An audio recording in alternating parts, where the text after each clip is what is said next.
Welcome to an Inside the Red Raiders special report brought to you by Red Raider Outfitter, the fans' favorite since 1975. I'm Jared Johnson, and I'm joined by the modded Joe Yeager. Well, my Joe, you know, we have to talk about this, the Chris Beard's arrest and his suspension from UT. For one, obviously, he meant a lot to this basketball program, and we covered his entire tenure here at Texas Tech. And what he did here at the USA. We're across from the Womble, which he at least, I think the plans were already in place to start that, but I mean, come on, the success he had here went a long way towards extra fundraising and everything. So, and then obviously he's at Texas. That's one of Tech's biggest rivals and in-conference opponents and all that. So, bottom line is Chris Beard was arrested, I believe it was Monday morning, like Sunday night, Monday morning, early Monday morning. And it was for a felony assault. It's now come out against his fiance at his home. He was arrested, and I want to get this exactly right. I don't want to mess anything up, but according to his arrest affidavit, his fiance told police that Beard choked me, threw me off the bed, bit me, bruises all over my leg, throwing me around and going nuts. Well, I'm surprised on one hand, but then on the other hand, you and I talked about this his final season, that Beard had changed, that he seemed like just we saw some of the things on the court in terms of like the West Virginia game where he kind of seemingly lost his mind, you know, and kind of did that kung fu timeout thing. I don't know what that was, and then just at his press conferences and everything, he just seemed quick to snap at people. And you and I, it was a running thing, like, should we even say this? Everybody loves Beard so much, you know. But it was noticeable. And then you put your money where your mouth was or is in terms of writing that story when he left and saying that, comparing him to Gillespie, that you could see some kind of break possibly in the future. And here we are. I'm sorry to say, first off, before I get to your comments, I'm sorry. We're not celebrating this. We're not excited about this. This is serious business. Assault, felony assault.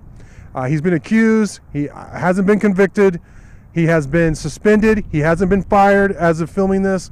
But all in all, it's sad. But I know people out there are anxious to hear what you have to say about this and what you think about this development.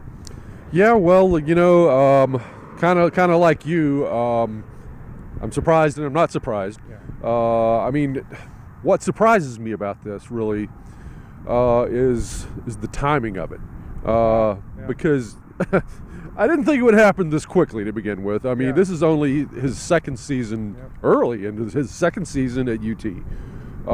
And I figured that when something like this happened, it would happen when times were hard, you know, particularly on the court. You know, when they were, for whatever reason, they were struggling, they weren't meeting expectations. The big money people were breathing down his neck, and the fans were calling for his scalp for whatever reason, you know.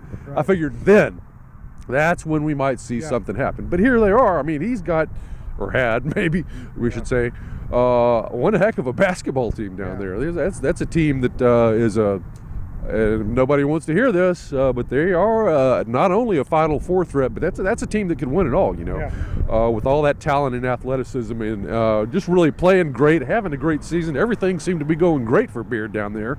And then it happens now, you know, so that's what caught me off guard.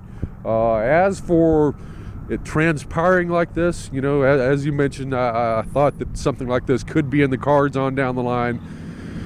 So the fact that it happened at some point, did not just completely knock me off my pins or anything.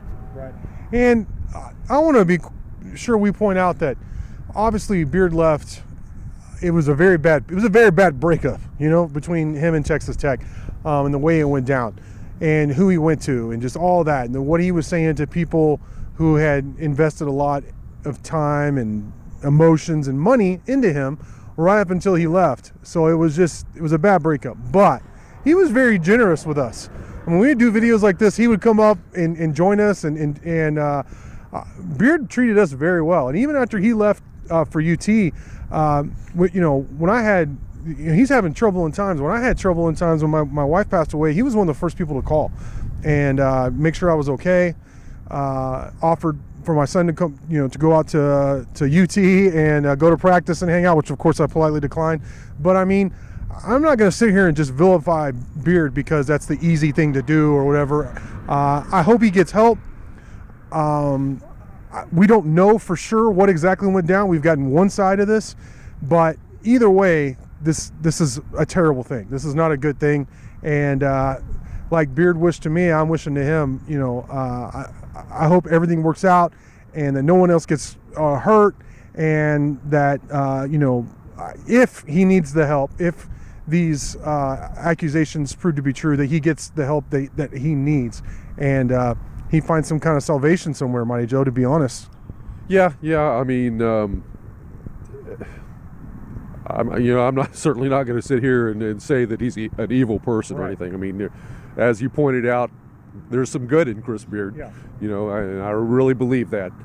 You know, it was just, but every human being is a complex phenomenon. You know, it's not something you can just easily say it's black and white. You know, I think the way it all transpired here at Texas Tech, with who he went to, and the fact that we see this tangible evidence right here, the house. I mean, you could say it, man. This is the house that Beard built over here, the Womble.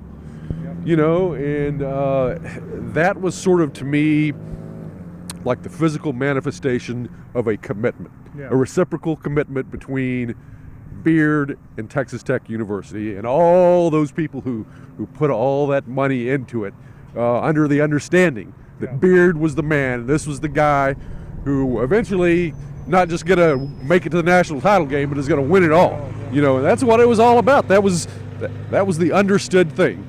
You know, and then for Beard to just, cut all that off and just, rip everything to shreds and head to the absolute place, it couldn't have been calculated to cause more pain and anger than, to me that indicated something about Beard, in addition to what you're talking about with the kung fu freak out on the court and certain other behavioral anomalies that occurred during his last season.